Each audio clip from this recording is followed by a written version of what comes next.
I do not endorse Ted Kaczynski's methods of activism or any form of physical violence. Now, in this video, I do not care to get political or discuss political topics, but rather to discuss why I think people care about these political topics. Also, another disclaimer, I will be generalizing. If we counted every grain of sand we put in our bucket, we'd never be able to make our sandcastle. The power process. This is a concept invented by Ted Kaczynski in his book, Industrial Society and Its Future. The basic idea, as simply as I can describe it, is you wake up, you go to work, you work for 8 hours a day, and then you come home, but still you don't feel satisfied. You can't just sit on your couch and relax because you have an innate want for something more. So you turn on the TV and watch some sports or play some video games and get a thrill when your team wins or get sad when your team loses. Then after the match, you go to bed and stirred by thoughts that you can't stop, you end up putting on a video to quell your mind and help you fall asleep.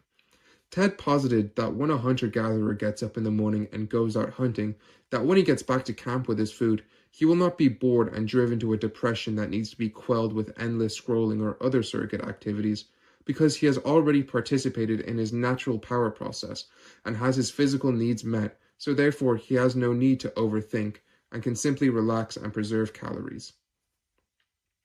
So here we have an example of what the power process being disrupted looks like, and we have an idea of what the power process being engaged with in its natural way looks like. And we see that when the power process is disrupted, the individual will attempt to quell the mind, whether it be through scrolling endlessly or living vicariously through a sports team or video game or any other myriad of surrogate activities, so one could feel a semblance of agency and have a false fulfilling of the power process. The female power process. As I've roughly described the male power process, it has to do with hunting for food and having a connection with nature.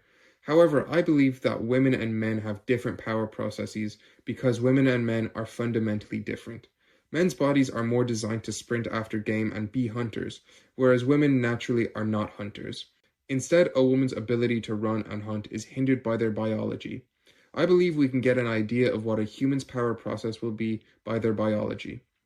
If a human has broad shoulders, a flat chest, and a smaller waist that is more suited for sprinting and has more muscle mass, then that would mean that person is probably a male and more suited to the hunting power process.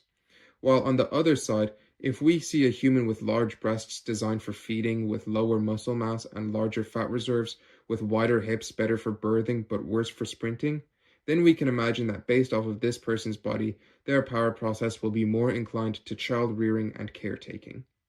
As well as their bodies, women's minds are more tuned to be caregivers than men. They are more emotional and more empathetic, which is ideal for raising a child, especially in the early years when a child requires the greatest amount of love and care. Now, I am a man and I'm very fond of children and hope one day to have many of my own. However, I can admit that no matter my affinity, as a man, I am not going to be as good at interacting with children as the average woman naturally is. And there is a reason that most primary school teachers are women, and it's not societal. Subverting the female power process. So first I covered the male power process and how when it is subverted, it leads to surrogate activities like watching sports or playing video games. Then I described my theory for the female power process and how it is based on raising children.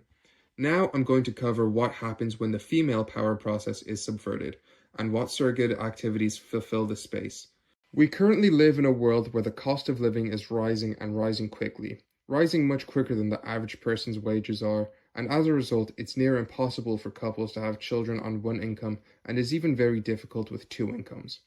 As a result, women feel as if it isn't right to raise a child without complete financial freedom, and as a result, they forego having children and instead end up working and devoting time they would spend to childbearing instead to working for large corporations for low wages at a meaningless job. As a result of feeling that they aren't in a position to have children, many women don't. Because of this, the woman's natural power process is disrupted, and just like when a man's power process is disrupted, it naturally will get filled with surrogate activities. When a man's power process is disrupted, it's common for men to watch sports or play video games to soothe the need they have to have some agency over their surroundings. And when a woman's power process is disrupted, it's common for them to soothe their need to be caretakers by taking up leftist causes and ideas like helping minorities or the disenfranchised. and so in a way they infantilize these groups, and we can see it whenever you ask a woman about the 1350 stat. They will always be ready to start defending by saying, oh, they're poor, that's why they commit crimes, or it's because they're oppressed. And whether these are valid arguments or not is not the point I'm getting at. What I'm pointing to is the natural urge to take care of what they see as defenseless creatures who need to be taken care of. I actually work in the ghetto. I see the people. Do you know why they're in that position? I see these people. Do you understand the systematic and historical reason for why they're in that position? They don't care. All they want to do is be ghetto. No. Yes, there's some that don't, and there's good people. No. Most of them just want to suck off the system or do something bad like drugs or gangs. And that's all they have been oppressed. They have not been given. It can also be seen in large amounts of online activism for causes like BLM or like what's happening in Gaza right now. See, despite Palestine being an Islamic state and as a result being more patriarchal than any Western country, they still feel a need to stand up for them and defend them and vicariously care for them to fulfill the caretaking role that naturally a baby would fill. Now, I'm not saying that leftist causes have no merit or that no one should care about injustices done in the world. I'm just positing my theory of the female power process and the role it plays in leftist ideology. I do still agree with Ted when he says that lots of leftist ideology comes from feelings of inferiority. In fact, I believe both our views of leftist ideology work hand in hand. Seeing as women nowadays are pushed heavily to be more masculine by trying to get them to do more masculine things like play sports or participate in STEM subjects. This in and of itself disrupts the power process, but also tries to push women into a more masculine role in which they will always fall short of men in. This will lead to feelings of inferiority, which stirs leftist ideology, and then added with no children to care for, it's no wonder why so many women naturally side with the political left.